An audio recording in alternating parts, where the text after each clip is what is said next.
Assalamualaikum warahmatullahi wabarakatuh. Selamat datang Bapak Ibu semuanya di SD Negeri 2 Talunonggo.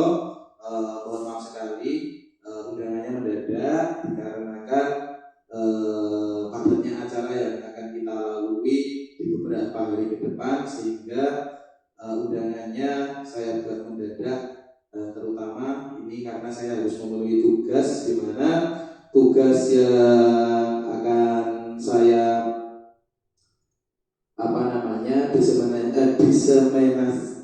diseminasikan di sini yaitu budaya positif. Jadi di sini saya akan melaksanakan diseminasi, sosialisasi, pemahaman dan penerapan budaya positif ini. Budaya positif, jadi budaya yang baik.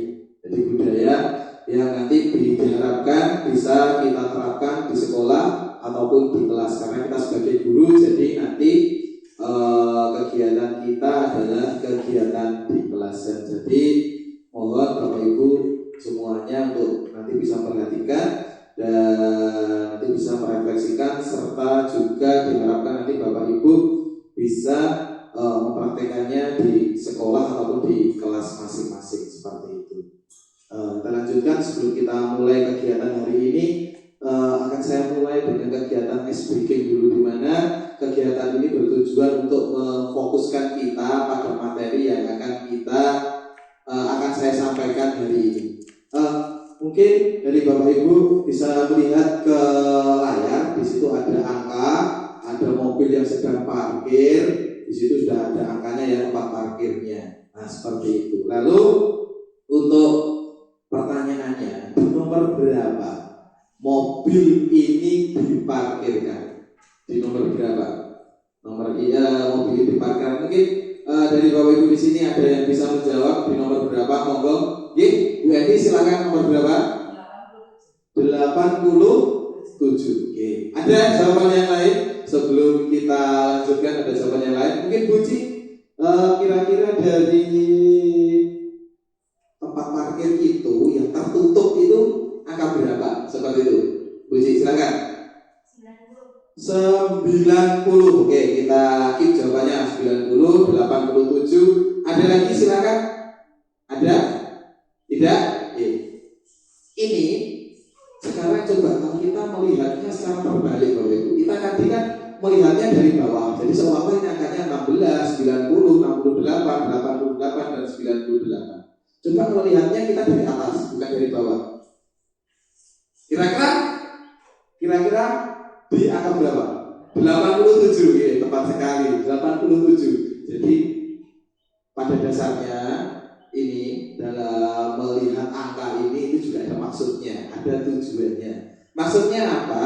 Bahwa kita dalam memandang sesuatu itu tidak dalam satu sudut pandang saja, tapi ada beberapa sudut pandang. Seperti yang materi yang akan saya sampaikan di sini. Jadi nanti bagaimana kita melihat dari berbagai posisi seperti itu. Lanjut, Bapak Ibu. Oke, di sini. Nah, ini ada gambar sebuah bus, terus ada rodanya. Ke arah mana mobil berjalan? Nah, seperti itu. Moga Bu Evi tadi yang sudah tepat, sudah betul jawabannya, mungkin bisa menjawab lagi ke arah mana mobil ini bergerak. Bu Ci, Bu Titi, Pak Andri yang belakang, monggo. Lagi ada Bu Rini, silakan yang belakang. Bu Rini bisa ke arah mana mobil ini berjalan? Ke arah A, ke kiri, atau ke arah B, ke kanan? Kemana kira-kira? Monggo. Saya beri waktu 10 detik saja. 10, 9, 8. Ke arah B. Ke arah B. Kita kunci jawabannya dari Ibu Evi. Ke arah B. Coba ada lagi Bapak Ibu yang ada di sini, silakan ke arah mana mobil ini bergerak. Silakan. Kemana? Ke arah B juga. Nah, yang lain. Ke arah A tidak ada. Ke arah A tidak ada. Sekarang saya mau tanya, kita di Indonesia itu berjalan, mobil atau motor itu berjalan di sebelah kiri atau sebelah kanan? Kiri. Oke. Kalau kita melihat di sini dan di situ tidak ada tidak ada pintunya,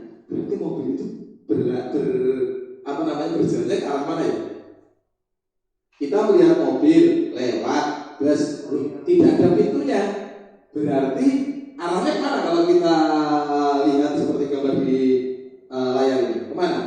Ke A, ya tepat sekali. Jadi ini sebenarnya hanya kejelian kita, kejelian dari mana kita bisa melihat dari berbagai sudut pandang seperti ya slide pertama tadi seperti itu. Oke, saya rasa cukup untuk ice breakingnya. Saya lanjutkan Bapak Ibu untuk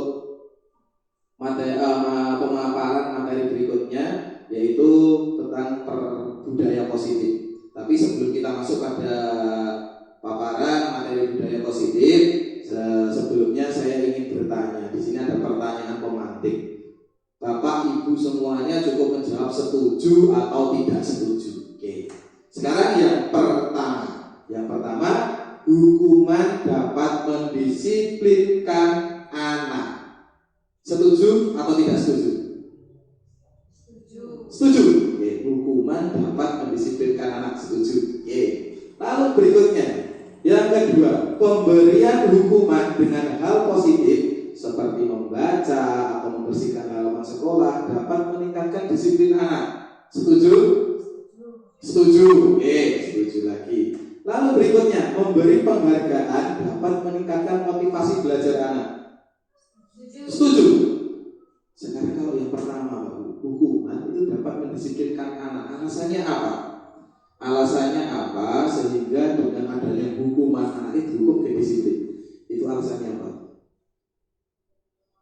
Yuk, silakan alasannya apa? Monggo. Oh, jangan anteng, monggo. Bapak Ibu pernah melaksanakan ini memberikan sanksi pada murid juga pernah kira-kira?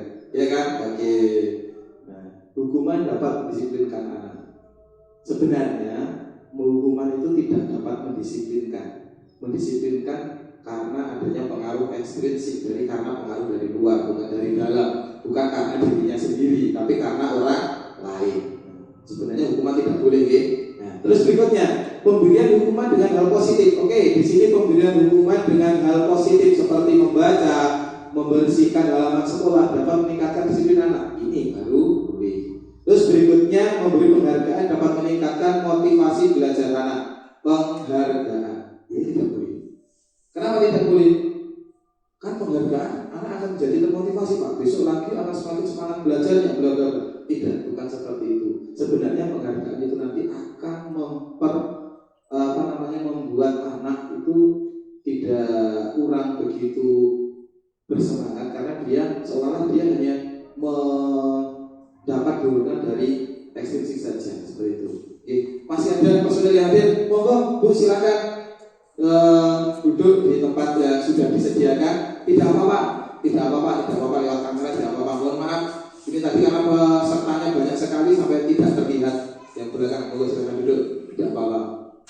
Oke, lanjut ya Bapak Ibu ya. Di sini pertanyaan pemantiknya itu karena kita akan membahas tentang budaya positif seperti itu. Dan materi tentang budaya positif itu ada ini, Bapak Ibu. Yang pertama, disiplin positif dan nilai-nilai kebajikan universal. Yang kedua, ada teori motivasi, hukuman, dan penghargaan serta restitusi. Berikutnya, yang ketiga itu adalah keyakinan kelas. Yang keempat itu ada kebutuhan dasar manusia dan dunia berkualitas. Lalu berikutnya ada restitusi, yaitu isinya 5 posisi kontrol. Dan yang terakhir restitusi atau praktik segitiga restitusi seperti itu. Jadi materinya banyak. Materi diseminasi saya hari ini ada banyak ini. Jadi mohon untuk 1 jam ke depan Bapak Ibu harap untuk standby dan membetahkan diri untuk mau duduk di sini seperti itu. Oke, lanjut Bapak Ibu. Disiplin positif dan nilai-nilai kebajikan universal. Ya. Perubahan paradigma yang pertama. Perubahan paradigma itu perubahan cara berpikir kita. Okay? Nah, di sini saya harap atau saya minta Bapak Ibu untuk mempraktekkan. Coba sekarang saya ingin mempraktekkan. Ada 2 yang duduk depan saja nih, yang belakang tidak usah karena terlalu jauh nanti jalannya ke depan. Ya depan saja. yang mempraktekkan. Di sini ada A dan B. Ini bisa kita ganti namanya ya, A dan B. Anda dan teman Anda. Sobeklah secari kertas kecil. Monggo dipraktekkan, bisa dipraktekkan untuk Bu Eki dan Bu Ani. Nanti bisa praktek ke depan ya, untuk mempraktekkan kegiatan ini supaya kita bisa lebih tahu apa maksud dari materi hari ini.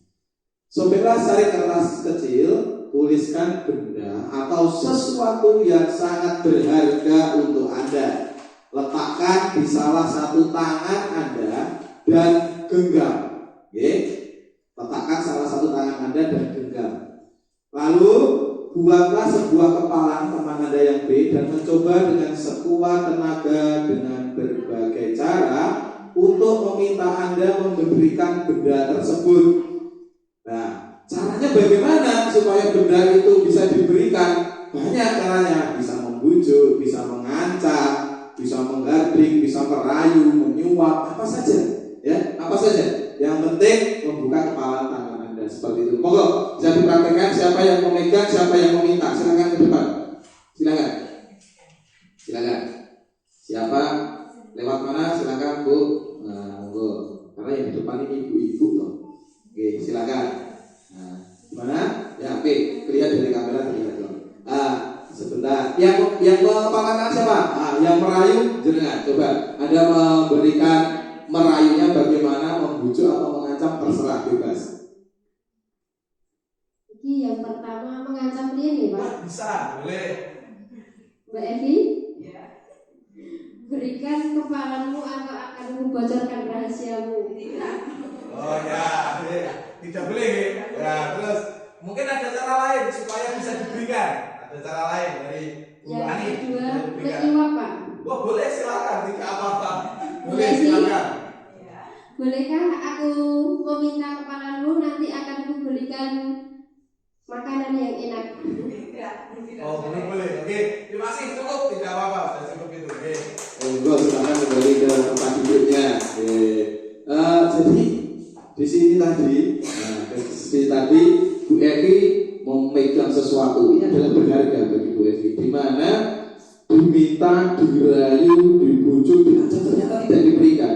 Karena apa? Karena Bu Eki tidak menerima dorongan ekstrinsik, jadi tidak menerima pengaruh dari luar supaya untuk bisa dibuka seperti itu. Tapi pengaruh dari dirinya sendiri, intrinsiknya Bu Evi berpegang teguh bahwa saya tidak mau memberikan. Ini punya saya, ini berharga bagi saya, jadi tidak mau saya berikan. Jadi yang terjadi di sini Bu Evi tetap memegang kertasnya untuk tidak diberikan pada Bu Ani seperti itu. Ini hanya praktek Bu. Ini praktek itu bisa jadi nanti kita temui di lingkungan sekolah. Misalnya anak-anak saat terjadi rebutan itu juga ada ya. Anak-anak sedang berebut mainan, jangan disembunyikan sampai terjadi pertengkaran, sampai terjadi yang namanya kadang soal kelas 1 itu pukul-pukulan. Nah seperti itu. Nah itu namanya ini yang harus nanti bisa kita rubah, bagaimana kita bisa memunculkan budaya positif. Lanjut. Nah, perubahan paradigma teori kontrol atau teori pilihan, ilusi kontrol seperti tadi. Seperti yang sudah dipraktekkan itu sebenarnya terlihat di sini. Ilusi guru mengontrol murid. Ya, Bapak Ibu di sini bisa mengontrol muridnya? Bisa. Dengan cara apa? Seperti tadi, mengancam, menakut-nakuti. Wah, ini malah ini. Jadi itu sebenarnya hanya ilusi. Jadi muridnya itu hanya mengikuti perintah dari gurunya, tapi jika nanti gurunya pergi, seperti aku. Nah, seperti itu. Jadi itu sebenarnya hanya ilusi, ya. Ilusi bahwa kritik dan membuat orang merasa bersalah dapat menguatkan karakter. Ini bisa kita temui sehari-hari paling biasanya, ya. Misalnya seperti ini, kita mengkritik anak, ya, mengkritik anak jika berbuat salah, anak itu berbuat salah, itu terus kita menunjukkan kesalahannya supaya dia tidak mengulangi lagi seperti itu. Tapi itu sebenarnya ilusi, ya, itu tidak boleh. Lalu ilusi bahwa semua penguatan positif efektif dan bermanfaat, tidak, ya, tidak semua hal yang diberikan penguatan positif itu bermanfaat, itu tidak, tapi juga ada. Lalu ilusi bahwa orang dewasa memiliki hak untuk memaksa, ini sering kita lakukan. Ini juga sering terjadi bahwa karena kita adalah guru kadang kita memaksa anak seperti itu. Tapi pada dasarnya hal ini adalah sebuah ilusi, ya. Itu ilusi kontrol namanya. Jadi pilihan. Bapak Ibu bisa memilih antara memaksa atau malah memberi suatu pengertian supaya tidak terjadi pemaksaan seperti itu. Kita lanjutkan. Ini perubahan paradigma stimulus respon atau teori kontrol atau teori pilihan. Siapa sesungguhnya yang memiliki kontrol seperti itu. Nih, stimulus responnya seperti ini. Kita mencoba mengubah orang agar berpandangan sama dengan kita. Biasanya kita melakukan ini pada murid juga, bahwa supaya murid itu belajar mengerjakan sesuatu sesuai dengan apa yang kita inginkan, apa yang sesuai dengan pilihan kita. Tapi dalam teori kontrol itu harus dirubah. Dirubahnya bagaimana? Kita itu sebenarnya harus berusaha memahami pandangan orang lain tentang dunia. Seperti di awal tadi, bagaimana cara pandang kita dalam melihat. Saat kita melihat dari bawah, ternyata angkanya kalau dilihat dari atas dan bawah itu berbeda. Seperti itu. Jadi pada dasarnya stimulus respon dan teori kontrol atau pilihan itu adalah sesuatu hal yang berbeda. Dan dalam teori kontrol atau pilihan itu kita menggunakan kegiatan-kegiatan berbahasa yang lebih manusiawi atau lebih baik dan lebih positif seperti itu. Berikutnya ada stimulus respon berikutnya yang kedua, yaitu perilaku buruk dilihat sebagai suatu kesalahan. Ya, yang tidak nih Bapak. Suatu perilaku yang buruk itu kita anggap suatu kesalahan. Betul apa salah? Betul. Iya, karena mungkin sering ditemui kalau anak itu berbuat salah langsung kita marahi seperti itu. Nah, tapi padahal kalau teori kontrol itu bahwa kesalahan itu adalah suatu pilihan atau memiliki tujuan, perilaku yang memiliki tujuan. Kenapa dia berbuat salah? Itu pasti ada alasannya, ada tujuannya. Seperti itu dalam teori kontrol. Lalu berikutnya yang ketiga, orang lain bisa mengontrol saya. Ini tadi tidak terbukti, sudah dipraktekkan di depan sama Bu Ani dan Bu Evi. Bu Evi dikontrol sama Bu Eni dengan cara apapun, ternyata tidak empat. Nah, seperti itu. Jadi sebenarnya hanya Anda yang bisa mengontrol diri Anda. Maksudnya bagaimana? Maksudnya seperti ini. Meskipun Bapak Ibu itu sedang diancam, jika dalam dirinya tidak mau, karena dia mengontrol dirinya sendiri, maka itu tidak akan pernah terjadi. Kecuali jika Bapak Ibu mau dalam dirinya mau menerima dikontrol orang lain, itu berbeda lagi. Seperti itu. Lalu berikutnya, stimulus respon berikutnya yaitu saya bisa mengontrol orang lain. Salah, ya salah. Anda tidak bisa mengontrol orang lain, dan seperti itu. Seperti tadi, Anda tidak bisa mengontrol orang lain. Contohnya sudah dipraktekkan di depan, ternyata Bu Evi tidak mau dikontrol orang lain. Beliau tetap teguh pada pendiriannya, teguh pada kontrol dirinya sendiri. Seperti itu. Lalu yang berikutnya, yang keempat itu yang kelima, pemaksaan ada pada saat bujukan gagal. Pemaksaan ada, betul, sudah dipraktekkan tadi. Karena yang pertama gagal dipaksa lagi, ya, dipaksa lagi. Karena dibujuk rayu seperti apa gagal, mulai berubah-ubah. Dalam teori kontrol atau pilihan itu kolaborasi dan konsensus menciptakan pilihan-pilihan baru. Jadi caranya itu berbeda. Di dalam stimulus respon dan teori kontrol itu berbeda. Kalau di teori kontrol itu dengan cara kolaborasi, dengan cara hal-hal yang persuasif sehingga menciptakan suatu pilihan-pilihan yang baru. Seperti itu. Jadi ada pilihan-pilihan yang nanti bisa dipilih. Berikutnya, model berpikir menang atau kalah. Model berpikir menang atau kalah berarti di sini ada yang menang, ada yang kalah. Ada yang memaksa sehingga yang lain kalah, ada yang mengancam sehingga yang lain kalah, ada juga yang menganggap dirinya paling kuat sehingga yang lain kalah. Tapi di dalam teori kontrol atau pilihan itu semua model berpikirnya adalah dua-duanya menang. Nah, seperti Ini adalah contoh dari perubahan paradigma, stimulus respon atau teori kontrol atau teori pilihan. Nah, itu siapa sesungguhnya memiliki kontrol. Di dalam teori kontrol sudah dijelaskan bahwa kita berusaha memahami pandangan orang lain tentang dunia. Ini tidak terkecuali dengan anak. Anak juga mempunyai pandangannya sendiri terkait dunia ini sesuai dengan kodratnya. Lalu perilaku memiliki tujuan. Setiap kesalahan anak itu juga pasti, atau setiap yang dilakukan anak itu pasti punya tujuan, punya alasan. Dan berikutnya Anda bisa mengontrol, Anda hanya bisa mengontrol diri Anda sendiri, ya, bukan Anda mengontrol orang lain atau memaksa orang lain. Supaya Anda atau kita bisa saling memberikan terjadi teori atau terjadi kontrol dengan orang lain, maka kita harus kolaborasi dan juga kita bisa berpikir menang dan menang seperti itu. Kita lanjutkan dulu. Di sini sudah banyak sekali ada bagian di mana disiplin positif itu memuat teori kontrol dari William Glasser, ya. Anda tidak bisa mengontrol orang lain di paling kanan. Di sini Anda tidak bisa mengontrol orang lain, hanya Anda yang bisa mengontrol diri Anda. Itu tepat sekali. Jadi orang lain itu sebenarnya tidak bisa mengontrol kita, tapi memaksa kita, ya betul ya. Tapi kalau mengontrol kita itu tidak bisa, kita sendiri yang hanya bisa mengontrol diri kita, seperti itu. Lalu dalam maknanya dalam disiplin yaitu belajar kontrol diri dengan menggali potensi kita supaya tercapai tujuan mulia, yaitu sesuatu menjadi seseorang yang kita inginkan berdasarkan nilai-nilai yang kita hargai. Maksudnya apa di sini? Jadi disiplin itu bukan karena tekanan dari luar, tapi karena kita sendiri. Karena apa? Karena kita sendiri itu punya keinginan atau kita punya keinginan untuk menghargai nilai-nilai yang sudah kita taati atau nilai-nilai yang kita yakini, seperti itu.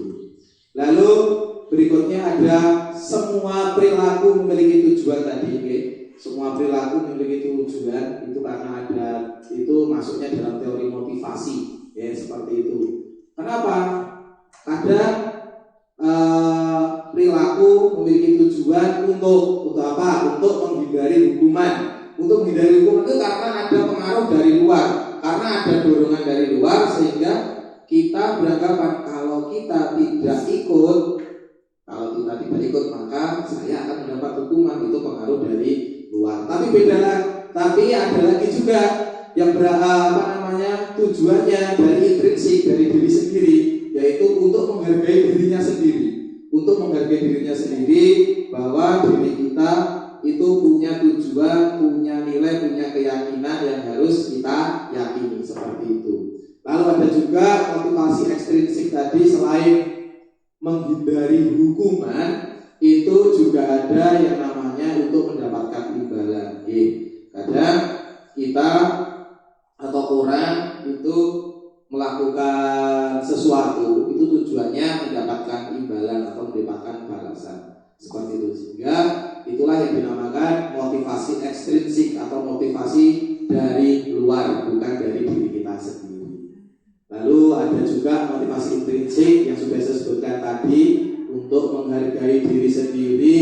Ada juga untuk nilai-nilai kebajikan universal. Dan berikutnya di dalam kelas kita bisa membuat keyakinan kelas. Keyakinan kelas itu keyakinan yang dibuat oleh murid-murid kita, seperti itu.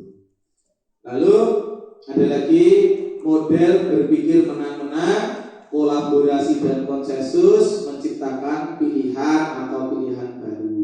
Di sini itu ada 5 posisi kontrolnya, yaitu sebagai penghukum, membuat rasa bersalah, ada sebagai teman, ada pemantau, dan ada manajer. Di sini sudah dijelaskan di dalam slide bahwa dalam 5 posisi kontrol itu penghukum dan pembuat rasa bersalah. 5 posisi kontrol itu ada penghukum dan pembuat rasa bersalah, itu masuknya adalah motivasi ekstrinsik yang tujuannya yaitu untuk menghindari hukuman, seperti itu.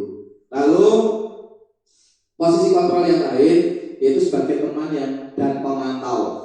ada juga yang sebagai teman dan pemantau. Lalu berikutnya sebagai manajer. Kalau manajer itu untuk menghargai diri sendiri, seperti itu. Dan yang terakhir, realitas kebutuhan kita berbeda. Ya, realitas kebutuhan kita berbeda. Lalu kita juga harus memahami bahwa setiap orang itu memiliki gambaran yang berbeda dan pandangan yang berbeda tentang dunia. Nah, seperti itu. Lalu 5 kebutuhan dasar manusia itu sudah saya tuliskan di slide. Jadi yang paling utama yaitu bertahan hidup.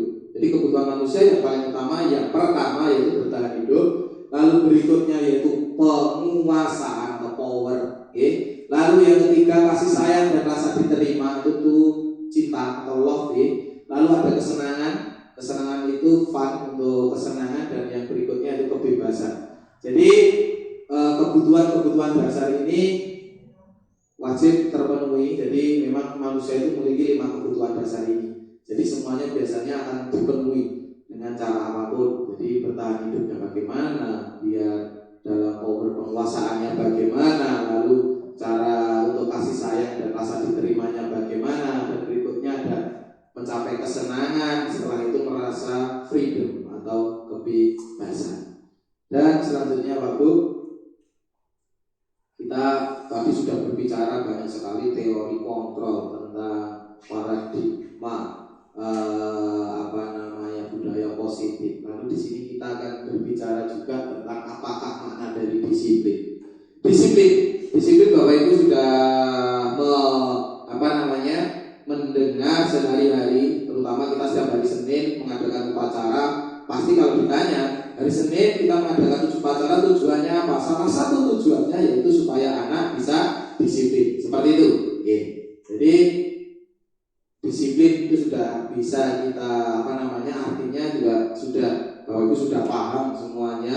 Saya yakin sekali tidak ada di sini yang tidak paham tentang arti disiplin. Ya. Disiplin itu baik datang tepat waktu, itu juga disiplin. Memakai seragam sesuai dengan harinya, itu juga dinamakan disiplin. Lalu disiplin itu berasal dari bahasa Latin yang artinya berbunyi disiplina. Disiplina yang artinya belajar. Disiplin itu artinya belajar. Berarti anak yang ada di dalam kelas, kalau kita katakan belajar, kita ganti bahasa dengan disiplin, boleh tidak kira-kira? Boleh tidak? Boleh. Itu tapi nanti harus ada kalimat yang kita ucapkan supaya kata disiplin itu masuk di situ, seperti itu ya. Terus makna asal dari kata ini berkonotasi dengan disiplin diri dari murid-murid, itu dari Socrates dan Plato. Itu makna asal dari kata disiplin ini konotasinya adalah dari diri murid-murid itu sendiri. Lalu berikutnya, disiplin diri membuat orang menggali potensinya menuju sebuah tujuan apa yang dia hargai. Seperti contohnya mudah saja, saat anak-anak itu memakai seragam sesuai dengan jadwalnya, hari Senin apa, hari Selasa apa, hari Rabu apa, itu sebenarnya itu merupakan sesuatu yang menunjukkan apa yang dia hargai. Dia menghargai tentang peraturan yang ada, seperti itu. Jadi disiplin di sini membuat orang menggali potensi menuju sebuah tujuannya sesuai dengan aturan yang berlaku, sehingga dia dia menghargai dan yang menjadi keyakinannya. Lalu berikutnya, dalam budaya kita kata disiplin telah berubah.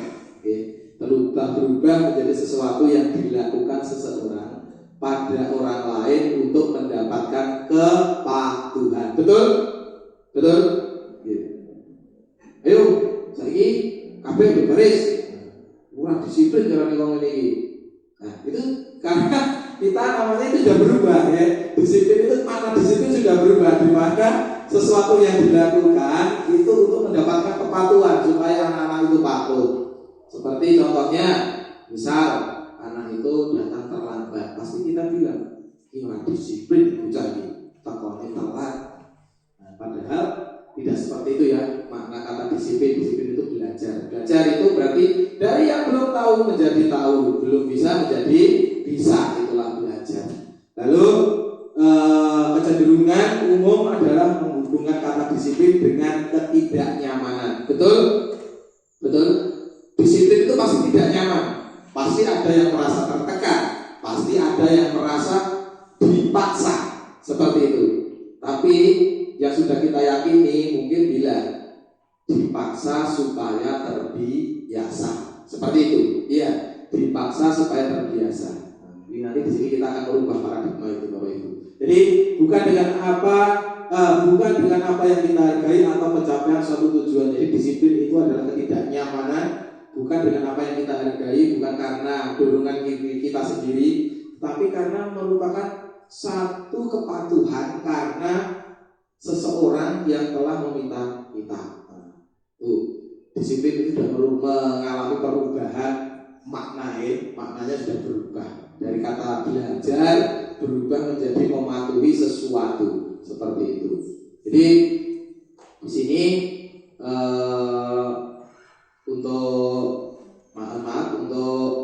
kata disiplin ini mohon kita bisa mencermati bahwa ternyata disiplin itu ternyata katanya atau kata yang arti sesungguhnya adalah sesuatu belajar dan berkonotasi atau dengan disiplin dari murid-murid, seperti itu. Lanjut ya.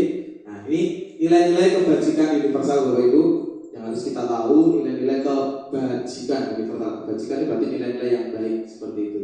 Nilai-nilai kebajikan adalah sifat-sifat positif manusia yang merupakan tujuan mulia yang ingin dicapai setiap individu.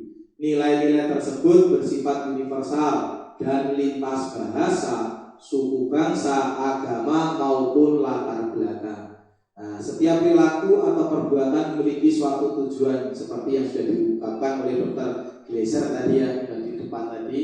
Lalu dengan mengaitkan nilai-nilai kebajikan yang diyakini seseorang, maka motivasi intrinsiknya akan terbangun. Motivasi dari dalam diri itu terbangun sehingga menggerakkan motivasi diri dalam untuk mencapai tujuan mulia yang diinginkan. Jadi pada dasarnya mengaitkan kebijakan yang diyakini itu akan menciptakan suatu motivasi dari dalam diri yang bertujuan untuk mencapai tujuan yang mulia yang diinginkan. Berikutnya, nilai-nilai kebajikan yang ingin dicapai oleh setiap anak Indonesia kita kenal dengan profil pelajar Pancasila yang sudah digaungkan dalam kurikulum Merdeka Belajar.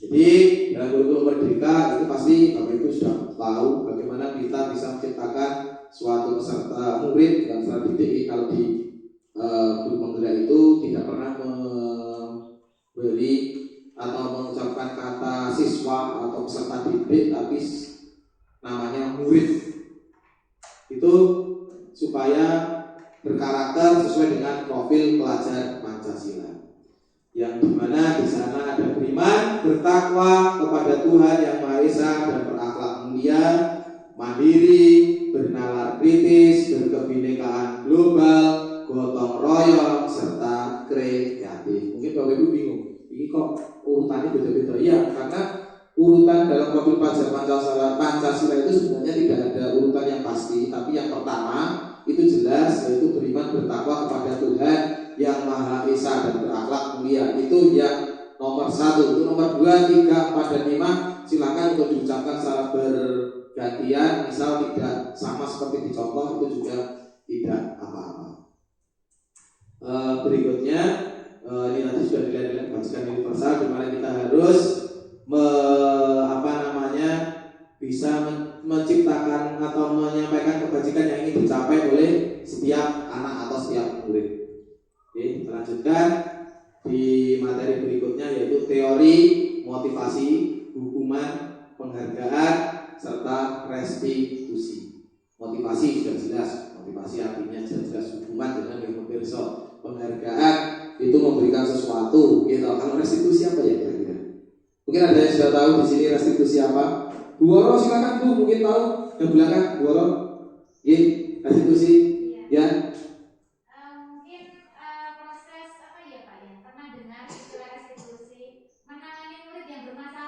Oke, oke, tepat restitusi. Nanti akan kita bahas di sini. Oke. Jadi kita kunci dari Buworo bahwa adalah menangani murid karena ada suatu masalah seperti itu. Lanjut, oke. Teori motivasi perilaku manusia.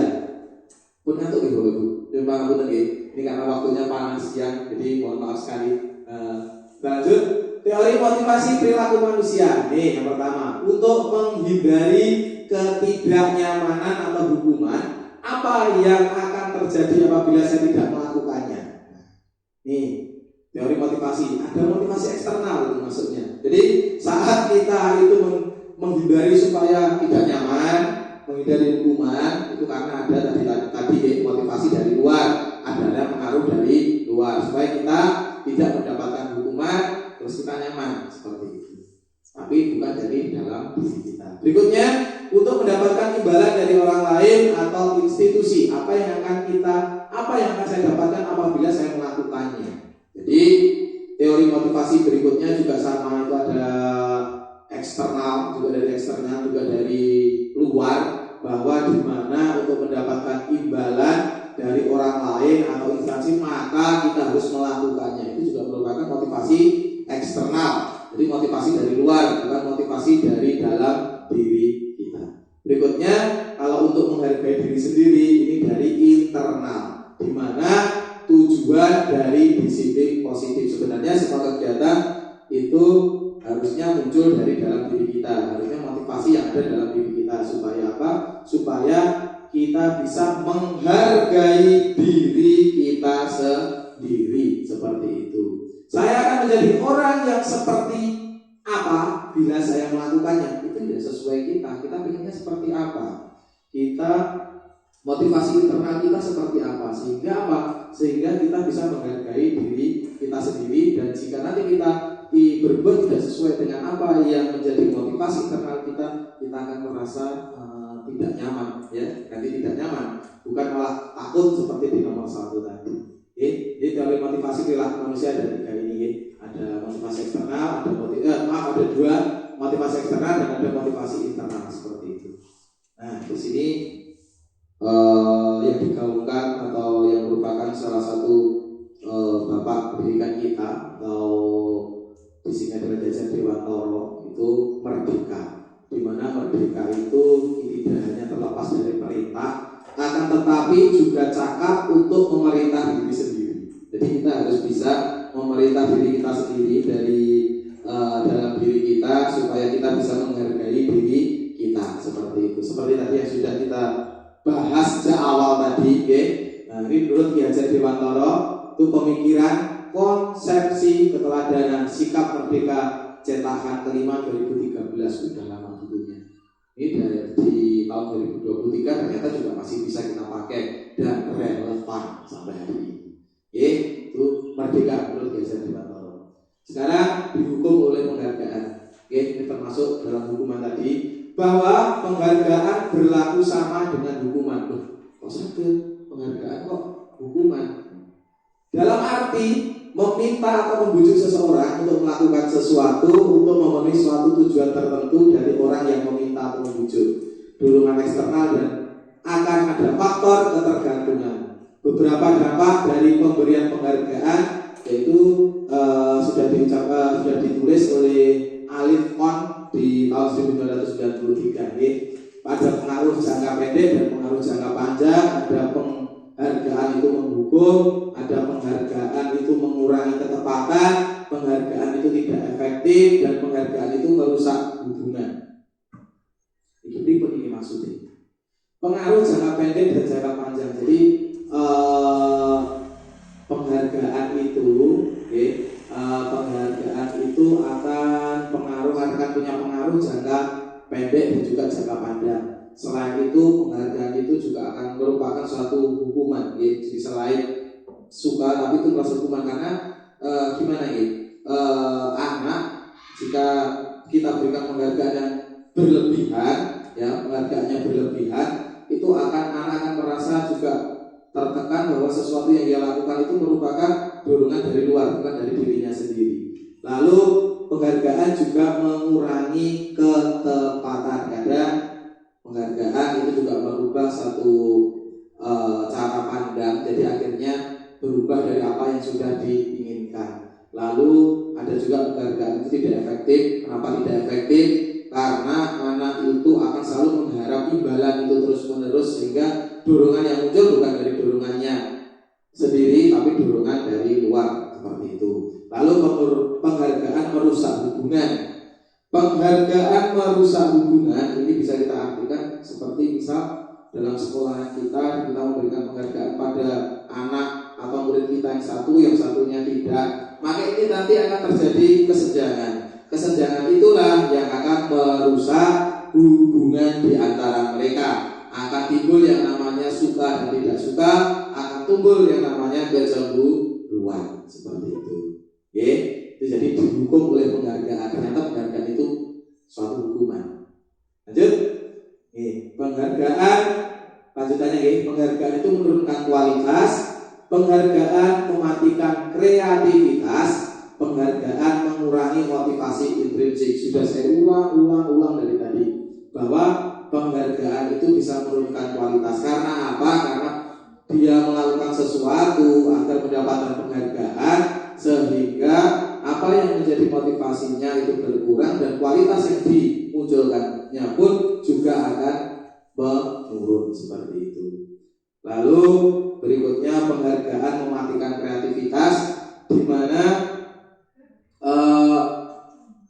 dengan adanya penghargaan anak itu nanti tidak akan muncul satu kreativitas dari dalam dirinya, akan tetapi menunggu arahan atau menunggu motivasi eksternal yang ia dapatkan. Lalu berikutnya penghargaan mengurangi motivasi intrinsik. Jadi dari sekian contoh dihukum oleh penghargaan tadi, muaranya adalah mengurangi motivasi dalam diri. Jadi nanti motivasi dalam dirinya akan berkurang, di mana di situ akan sangat berpengaruh pada kelangsungan prestasi murid-murid kita, seperti itu. Lanjut ya Bapak Ibu, yang betul. Lalu berikutnya yang tepat adalah bentuk program kebajikan atau kita memberikan apresiasi. Jadi bukan penghargaan, tapi harusnya apresiasi. Apresiasi itu apa? Yaitu apresiasi itu memberikan pengakuan. Apresiasi itu memberikan pengakuan. Dan perlu diingat, dalam memberikan pengakuan atau apresiasi itu ada beberapa hal yang harus kita perhatikan, di mana salah satunya yaitu beri pengakuan secara khusus.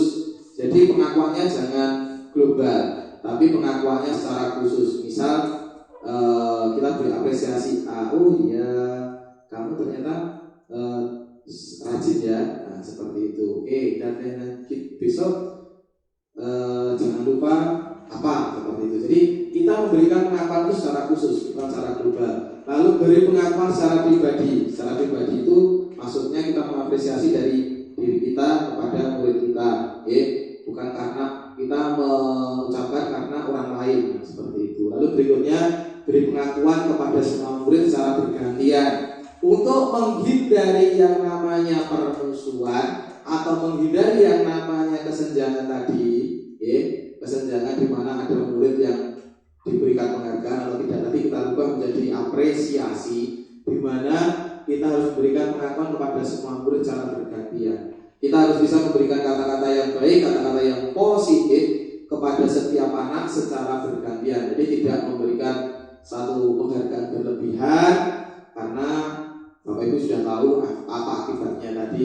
Jadi kita bisa memberi pengakuan kepada semua murid. Jika muridnya banyak ya tidak apa-apa, itu resiko kita. Mungkin tidak selesai dalam 1 jam, ya kita nanti berlanjut setelah jam istirahat atau berikutnya, seperti itu tekniknya. Tapi kalau yang muridnya sedikit, mungkin hanya dalam beberapa menit atau tidak sampai 1 jam sudah selesai dalam memberikan apresiasi atau pengakuan secara bergantian kepada semua muridnya. Lalu berikutnya tidak lupa harus konsisten. Dalam pengakuan kita memberikan apresiasi itu harus konsisten. Jangan memberikan apresiasi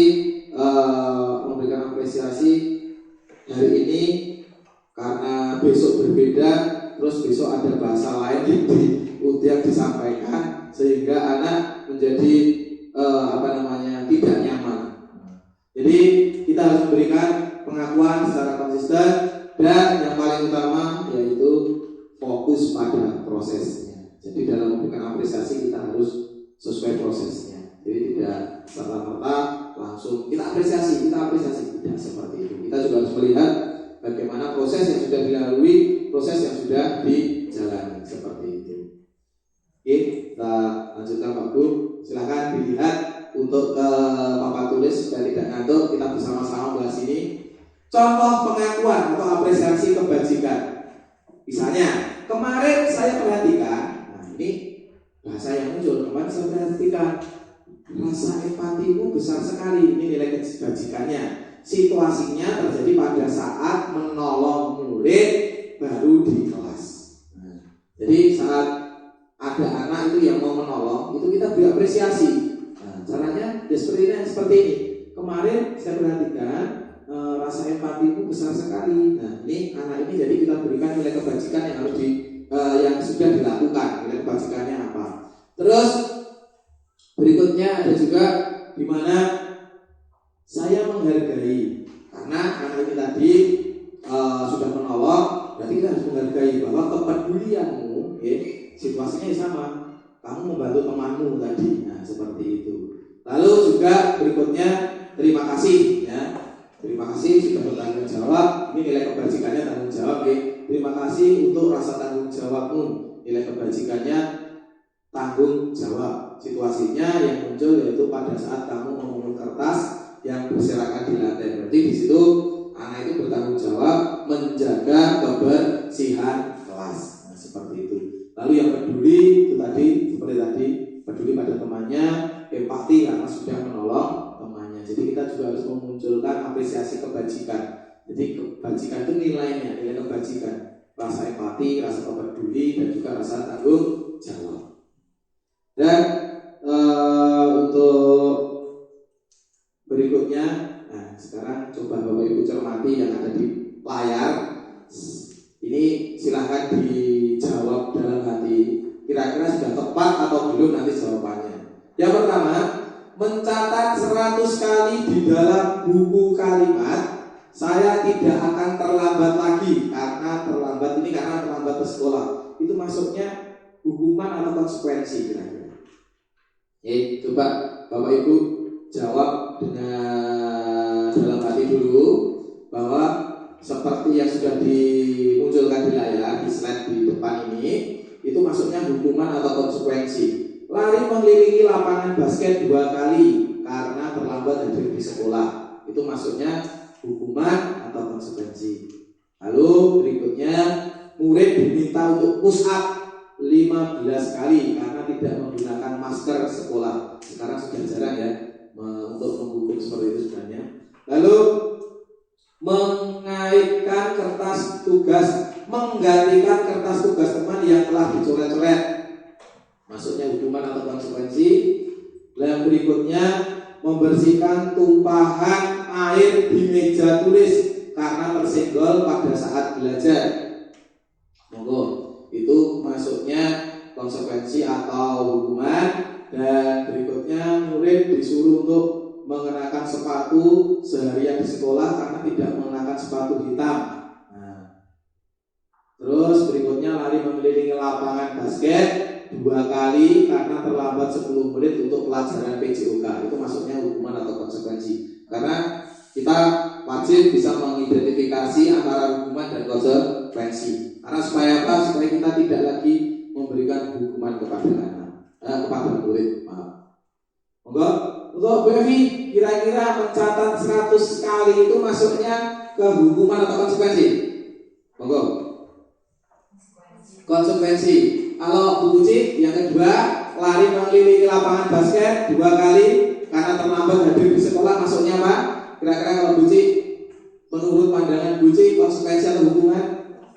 Konsekuensi. Oke, kita klik saja supaya lihat jawabannya. Nah, di sini hukuman untuk nomor 1, mencatat 100 kali di dalam buku kalimat. Itu saya tidak terlambat lagi karena terlambat ke sekolah.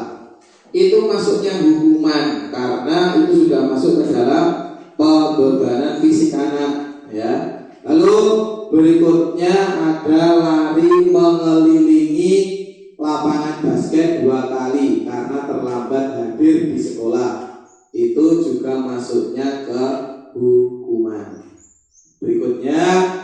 diminta push up, jelas sekali diminta push up itu masuknya ke hukuman. Tapi menggantikan atau mengganti ataupun dalam bahasa yang lain menukar atau bisa jadi murid itu memperbaiki, itu termasuk dalam salah satu konsekuensi, bukan hukuman.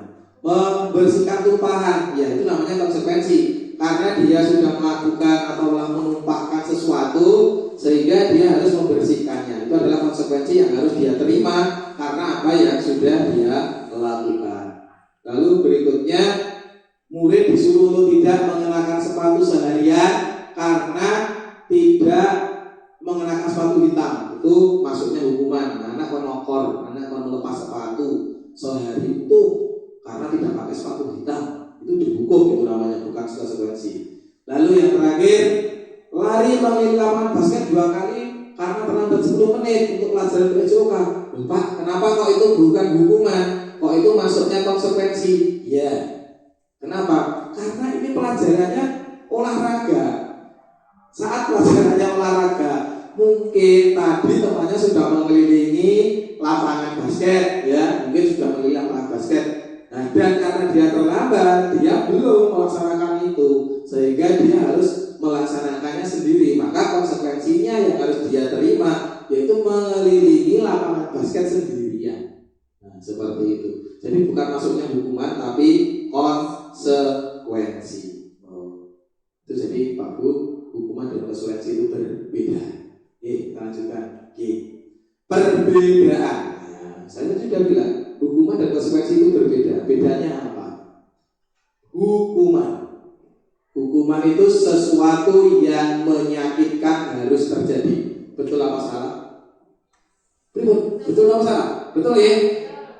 Hukuman itu adalah sesuatu yang menyakitkan harus terjadi. Ya, menyakitkan.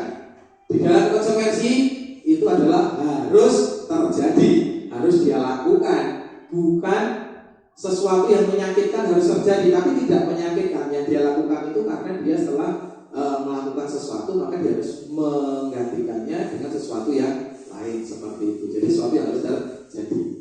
Hukuman itu membuat anak sakit, fisik maupun hati untuk jangka waktu yang lama. Betul sekali. Misal dalam di dalam sekolahan, misalnya dalam sekolahan, mungkin Bapak Ibu pernah melihat, atau mungkin saat kita dulu saat masih kecil, kita masih SD, dulu kita pernah dihukum. Sampai hari ini kira-kira masih ingat apa tidak?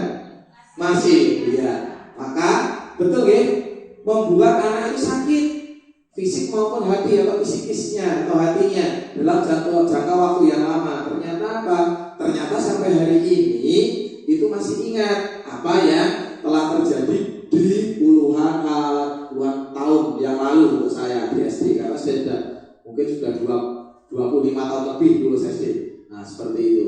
Terus berikutnya, membuat anak merasa tidak nyaman dalam jangka waktu pendek. Itu kalau konsekuensi. Kalau konsekuensi itu tidak panjang, tapi dalam waktu singkat. Misalnya tadi menumpahkan air. Dia tidak nyaman karena dia harus membersihkan sendiri. Tapi setelah bersih sudah tidak akan berimbas pada waktu-waktu berikutnya, seperti itu. Lalu hukuman itu anak akan membenci kedisiplinan. Iya. Kenapa? Karena anak merasa tertekan, aku butuh disiplin. Nah, saya harus disiplin. Kalau tidak disiplin, saya dapat hukuman. Tapi beda dengan konsekuensi. Anak akan menghargai disiplin. Nah, seperti itu. Kalau konsekuensi itu, disiplin itu malah dihargai sama anak, tapi bukan merasa membenci, bukan menimbulkan rasa kebencian, seperti itu. Terus berikutnya adanya paksaan. Terus kalau konsekuensi itu stimulus dan tanggapan. Kalau hukuman itu mendorong anak menyakiti diri sendiri. Kalau konsekuensi itu mendorong anak agar mudah menyesuaikan diri. Lalu dalam hukuman konsep diri itu buruk. Kalau konsekuensi konsep diri itu baik. Lalu dalam hukuman anak belajar untuk menyembunyikan kesalahan. Kalau konsekuensi itu mematuhi peraturan. Kalau hukuman itu rasa yang timbul adalah marah, bersalah karena dipermalukan, lalu merasa tidak dihargai. Tapi kalau konsekuensi itu merasa kehilangan hak dan tidak nyaman, sehingga dia merasa diasingkan, tapi dalam waktu yang sementara atau dalam jangka yang pendek seperti itu. Ini disadur dari Metro Station Dian Husein The 5 Question of Control Yayasan Pendidikan Luhur. Bapak Ibu, tadi saya sudah bertanya tentang restitusi, maka apa restitusi itu? Maaf. Apa restitusi itu? Restitusi adalah proses menciptakan kondisi bagi murid untuk memperbaiki kesalahan mereka sehingga mereka bisa kembali pada kelompok mereka dengan karakter yang lebih kuat. Di sini diberi penebalan sehingga mereka bisa kembali pada kelompok mereka dengan karakter yang lebih kuat. Restitusi juga merupakan proses kolaboratif yang mengajarkan murid untuk mencari solusi untuk masalah mereka dan membangun murid berpikir tentang orang seperti apa yang mereka inginkan berikutnya atau tujuan mulianya seperti apa dan bagaimana mereka harus memperlakukan orang lain. Ini juga menurut dosen tadi. Jadi nanti kita akan melihat apa itu restitusi dan bagaimana kita akan mempraktekkan segitiga restitusi seperti itu. Di sini Bapak bisa lihat, Bapak Ibu bisa lihat contoh dari hukuman, konsekuensi dan apa restitusi itu. Kita sebenarnya di sini nanti setelah mendapat materi ini kita bisa beralih dari hukuman, konsekuensi ke restitusi seperti itu. Jadi hukuman itu adalah sesuatu yang menyakitkan, kalau konsekuensi sesuatu yang terjadi, tapi kalau restitusi itu merupakan pilihan. Pilihannya bagaimana? Pilihan yang kamu pilih baik atau kamu pilih yang buruk. Nah seperti itu. Dan seperti yang sudah ditulis di sana, tidak nyaman kalau hukuman, tapi dalam restitusi adalah menguatkan untuk murid atau anak dalam jangka waktu yang panjang. Terus korban mendapatkan ganti, murid atau anak mendapatkan penguatan, masalah yang dihadapi terpecahkan, murid belajar bertanggung jawab untuk perilaku yang sudah dia buat akan dia pertanggungjawabkan. Lalu fokus pada pemecahan masalah dalam jangka waktu yang panjang. Lalu apa yang kamu yakini, apa yang bisa kamu lakukan untuk memperbaiki masalah ini. Ini merupakan dari proses tahapan restitusi. Dan yang terakhir yaitu murid atau anak menghormati dirinya dan orang lain. Nah itu di restitusi. Jadi identitas gagal itu masuknya hukuman, kalau identitas sukses itu masuknya ke restitusi dan konsekuensi seperti itu. Jadi identitas gagal itu bisa dikatakan negatif, kalau konsekuensi itu namanya netral, tapi kalau restitusi itu adalah penguatan hal positif. Nah seperti yang kita lakukan hari ini tentang paparan budaya positif. Selanjutnya Bapak Ibu, 9 ciri-ciri restitusi mungkin nanti kita bisa terapkan setelah kita selesai materi ini semuanya. 9 ciri-ciri restitusi yaitu bukan untuk menebus kesalahan, namun untuk belajar dari kesalahan. Jadi restitusi itu bukan untuk menebus kesalahan, namun untuk belajar dari kesalahan. Lalu berikutnya memperbaiki hubungan. Berikutnya tawaran bukan paksaan. Berikutnya restitusi menuntut untuk melihat ke dalam diri. Restitusi mencari kebutuhan dasar yang mendasari tindakan. Restitusi diri adalah cara yang paling baik. Restitusi fokus pada karakter bukan tindakan. Lalu restitusi fokus pada solusi. Di sini digarisbawahi. Jadi restitusi itu nanti harus memunculkan satu solusi dalam menciptakan perbaikan. Lalu berikutnya restitusi yaitu mengembalikan murid yang berbuat salah pada kelompoknya. Murid salah, kembalikan pada kelompoknya menjadi karakter yang lebih kuat lagi. Kita lanjutkan, Pak Bu. Dan ciri restitusi sudah bisa kita lihat di sana. Berikutnya yaitu tentang, agak bermasalah lagi, tentang keyakinan kelas. Nah, berikutnya keyakinan kelas materinya. Keyakinan kelas, mengapa tidak peraturan saja? Mengapa kok harus keyakinan? Nah, mengapa kita memiliki peraturan harus menggunakan helm bisa mengendarai?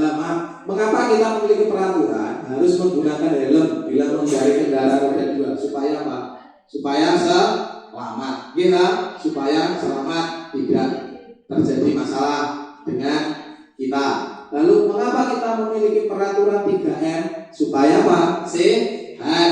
Nah, lalu berikutnya, mengapa kita memiliki peraturan harus datang tepat waktu pada saat mengikuti pelatihan? Supaya apa? Supaya tidak dihukum. Peraturannya seperti itu. Ya.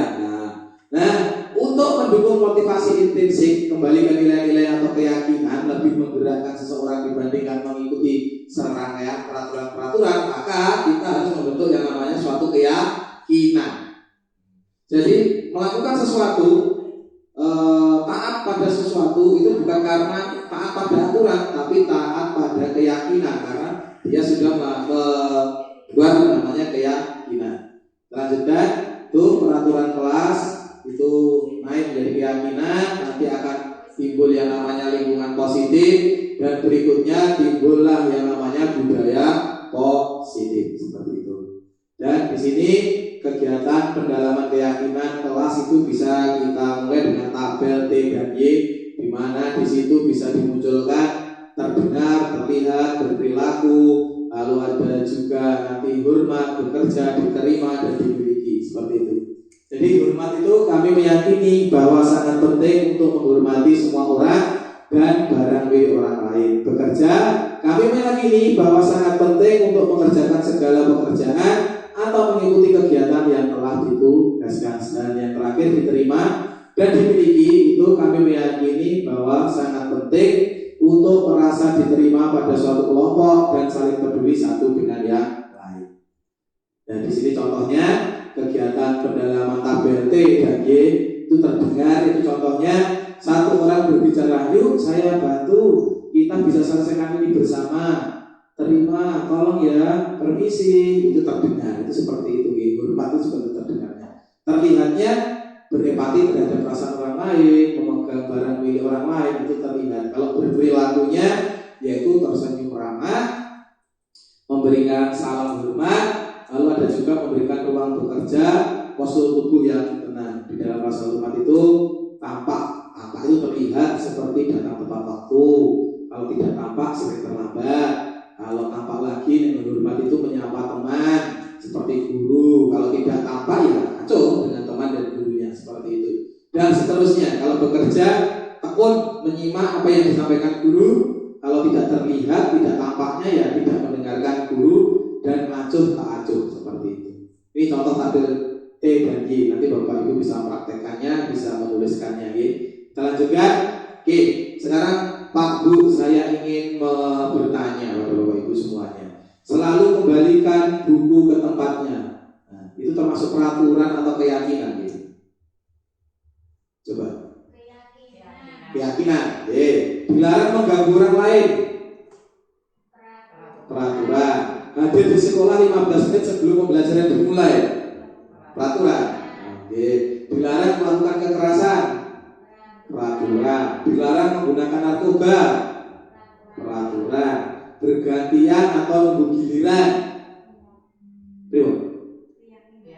Keyakinan. Oke, pripun loh keyakinan. Keyakinannya kayak gini jadi selalu kembalikan buku ke tempatnya itu adalah rasa tanggung jawab yang dimiliki. Nah, terus dilarang mengganggu orang lain itu menghormati orang lain.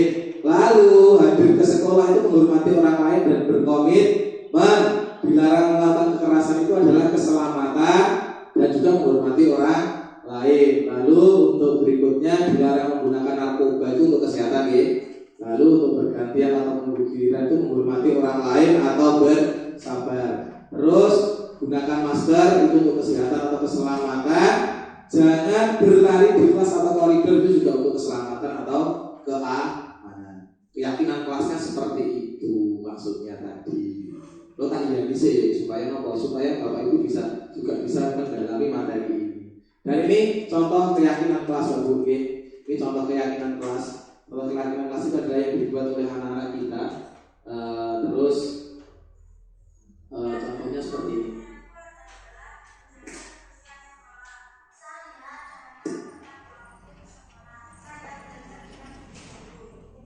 Itu keyakinan kelas itu siswa atau murid diminta untuk membuat keyakinannya lalu ditulis apa yang dia yakini seperti itu. Dia akan menjaga kebersihan, dia tidak akan ke sekolah terlambat. Terus tadi apa juga memperhatikan apa yang disampaikan oleh guru seperti itu. Ini adalah suatu dokumen keyakinan kelas yang sudah saya praktekkan Bapak Ibu. Mungkin Bapak Ibu semuanya nanti bisa mempraktekkan keyakinan kelasnya di sekolah masing-masing setelah menerima paparan hari ini. Lanjutkan. Maaf. Sekarang kebutuhan dasar manusia ada 5 tadi sudah disebutkan itu ada kasih sayang, yang pertama bertahan hidup, kasih sayang, kesenangan, penguasaan, dan kebebasan seperti itu. Maaf, lanjut. 5 posisi kontrol. Monggo. Ini 5 posisi kontrol Bapak Ibu yang harus kita tahu, bahwa guru itu bisa menjadi penghukum, pembuat rasa bersalah, bisa menjadi teman, bisa menjadi pemantau, dan juga bisa sebagai manajer. Di mana di sini sudah terlihat, misal guru berbuat, menghadir, menunjuk-nunjuk, itu namanya menghukum. Tapi juga bisa menjadi pembuat rasa bersalah dengan cara berbicaranya, yaitu mengatakan saya kecewa. Itu semuanya, itu bisa merupakan salah satu contoh pembuat rasa bersalah. Tapi guru juga bisa menjadi teman, di mana teman membuat alasan untuk muridnya, lalu pemantau bisa melihat, pemantau itu melihat muridnya, oh ini tadi tidak mengerjakan PR, ini tadi datang terlambat, itu memantau. Lalu sebagai manajer itu yaitu untuk mengajukan berbagai macam pertanyaan apa yang telah dilakukan atau karena apa yang telah ia lalui, seperti itu. Jadi hasilnya bertujuan untuk meningkatkan, kalau manajer itu meningkatkan pribadi murid, kalau pemantau itu menyesuaikan diri ya karena diawasi, kalau teman itu jadi hasilnya itu ketergantungan, kalau membuat rasa bersalah itu menyembunyikan atau menyangkal dan mungkin bisa berbohong. Itu. Lalu kalau penghukum itu biasanya nanti akan berontak. Seperti itu. Terus dampaknya kalau pada murid, jika kita sering menghukum, itu pasti akan mengulangi lagi kesalahannya. Terus membuat rasa bersalah itu dampaknya pada anak itu sangat berbahaya karena anak akan menjadi rendah diri. Lalu kalau menjadi teman itu tidak mandiri, tergantung. Tapi kalau untuk pemantau itu biasanya melibatkan pada sanksi atau hadiah untuk dirinya. Tapi kalau dari manajer itu nanti dampaknya sangat baik, yaitu mengevaluasi diri, bagaimana cara memperbaiki diri. Seperti itu. Ini contoh 5 posisi kontrol, yaitu menghukum, membuat rasa bersalah, teman, pemantau, dan manajer. Nah di sini pertanyaan-pertanyaannya, saya kecewa sekali dengan kamu. Siapa yang mengatakan? Lanjut aja saya kecewa itu membuat rasa bersalah. Kamu tidak pernah itu menghukum. Ayolah lakukan demi Bapak Ibu, itu teman. Apakah kamu mendapat stiker pemantau? Kalau bagaimana kamu bisa menyelesaikan masalah ini? Ini sebagai manajer, kamu selalu yang paling terakhir. Ini menghukum, bahasanya seperti ini. Lanjut Bu. Nih yang terakhir, segitiga restitusi yang Bapak Ibu perlu pahami, bagaimana kita bisa mewujudkan budaya positif. Segitiga restitusi itu yang pertama itu adalah menstabilkan identitas, berikutnya memvalidasi kebutuhan atau kesalahan, dan yang terakhir menanyakan keyakinan. Itu segitiga restitusi. Lalu menstabilkan identitas itu bisa kita lakukan dengan cara yaitu berbuat salah itu hal yang manusiawi. Kita bisa melakukan perkataan seperti itu pada anak kita atau murid kita. Berbuat salah itu hal yang manusiawi, tidak ada manusia yang sempurna. Bapak Ibu juga buat salah, kita pasti bisa menyelesaikan masalah ini. Seperti itu adalah contoh menstabilkan identitas. Lalu validasi kesalahan itu bisa kita validasikan dengan cara kamu bisa saja kan melakukan hal yang lebih buruk, tapi kamu tidak melakukannya kan. Lalu kamu pasti punya alasan mengapa kamu melakukannya. Nah itu contoh validasi kebutuhan atau kesalahan. Lalu berikutnya menanyakan keyakinan, yaitu apa nilai yang kita percaya di kelas atau sekolah kita, nilai-nilai universal apa yang telah kita sepakati. Lalu kamu ingin menjadi orang yang seperti apa. Itu contoh-contoh dari menanyakan keyakinan. Dan berikutnya Bapak Ibu, intervensi untuk kita 30 detik. Apakah kamu, jadi intervensi ini bisa membantu murid kembali ke tujuan semula dengan cukup singkat dan dengan cara konfrontatif ya. Jadi pertanyaan-pertanyaan yang diajukan biasanya dikemukakan oleh seorang pemantau atau manajer dengan cara seperti ini. Apakah kamu ingin berbuat lebih baik? Pasti akan menjawab, ya, saya ingin berbuat lebih baik. Kapan kamu siap untuk mulai? Saya sudah siap, Pak. Biasanya seperti jawabannya. Terus apakah tugas kamu saat ini? Tugas saya saat ini adalah bla bla bla bla bla, seperti itu. Monggo buci langsung mengaji mawon nopo-nopo. Nggih. Lanjut nggih. Tadi tentang restitusi. Nah, di sini contoh penerapan restitusi Bapak Ibu bisa Bapak Ibu perhatikan, video sudah saya buat. Monggo.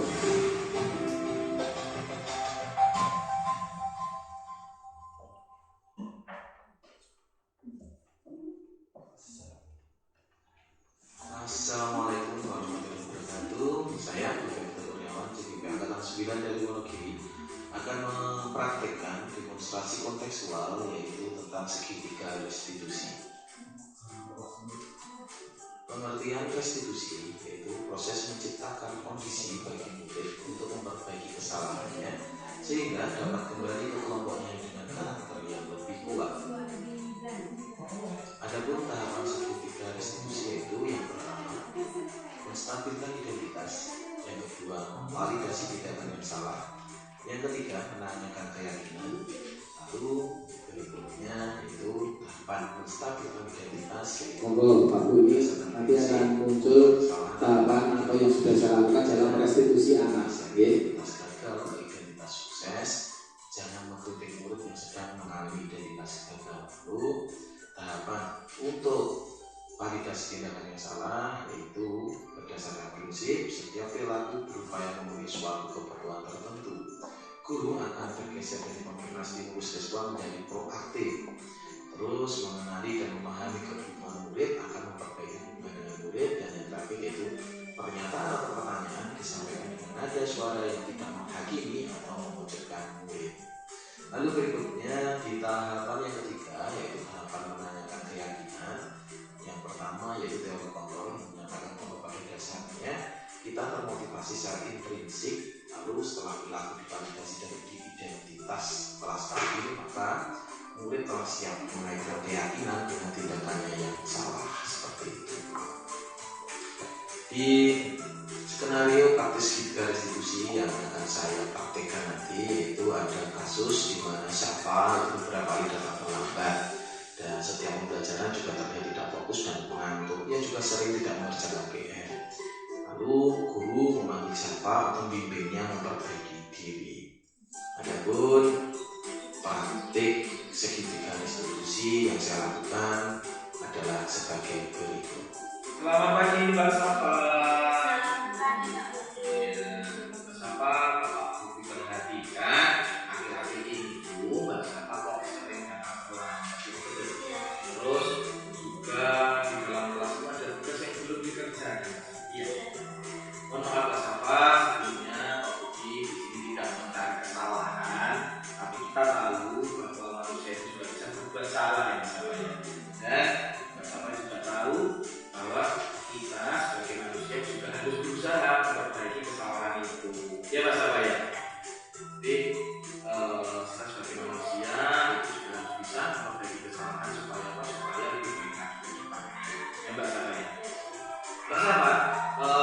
Kira-kira dengan permasalahan yang Mbak Safa hadapi ini itu ada alasannya tidak? Kenapa kok datang ke sekolah terlambat?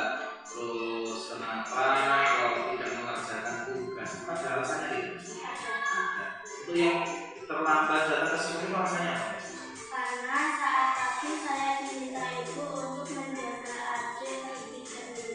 Oh, jadi sebelum berangkat ke sekolah, Mbak Safa itu harus menjaga adik dulu, baru Mbak Safa berangkat ke sekolah seperti itu ya. Jadi tertunggu ya, hingga terlambat ya. Terus berikutnya untuk yang tidak mengerjakan tugas itu alasannya apa Mbak Safa? Saya juga diminta ibu untuk menjaga adik saat ditinggal adik. Oh, jadi Mbak Safa diminta ibu untuk menjaga adik saat ibu pergi. Jadi sehingga di rumah Mbak Safa tidak punya waktu untuk mengerjakan tugas-tugas itu. Oke, nanti kita akan ikut berkomunikasi dengan orang tuanya supaya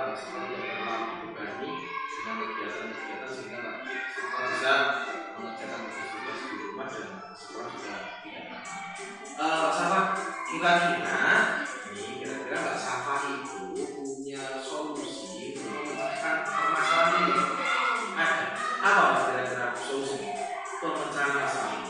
Saya akan berbicara kepada ibu saya untuk memberi waktu kepada saya untuk mengerjakan PR dan berangkat sekolah. Oh ya, jadi Mbak Safa akan berbicara kepada ibu untuk bisa mengatur waktu lebih baik lagi, seperti itu ya. Ya, terima kasih Mbak Safa. Jadi hari ini masalah ini bisa diselesaikan ya. Jadi Mbak Safa masalah ini bisa diselesaikan supaya kedepannya Mbak Safa tidak terlambat lagi datang ke sekolah dan juga aktivitasnya dapat terselesaikan dengan baik. Jadi terima kasih Mbak Safa untuk hari ini. Selamat pagi.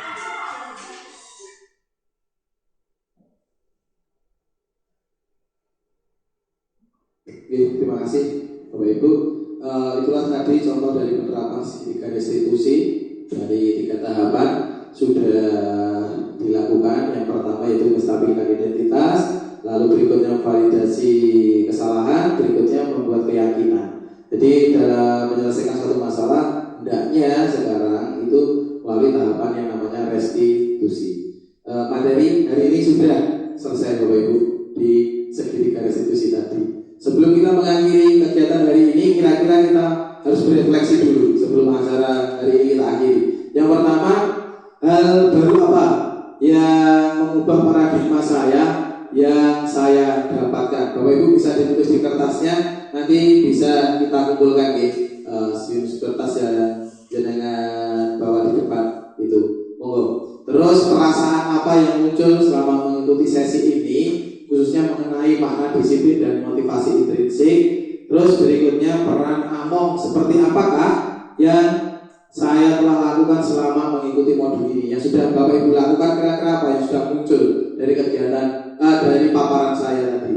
Terus saya akan menjadi Among yang seperti apakah, rencana ke depan atau cita-cita Bapak Ibu ke depan akan menjadi seperti apa. Monggo silakan ditulis refleksinya. Nanti saya kumpulkan di Bapak Ibu di setiap akhir sesi.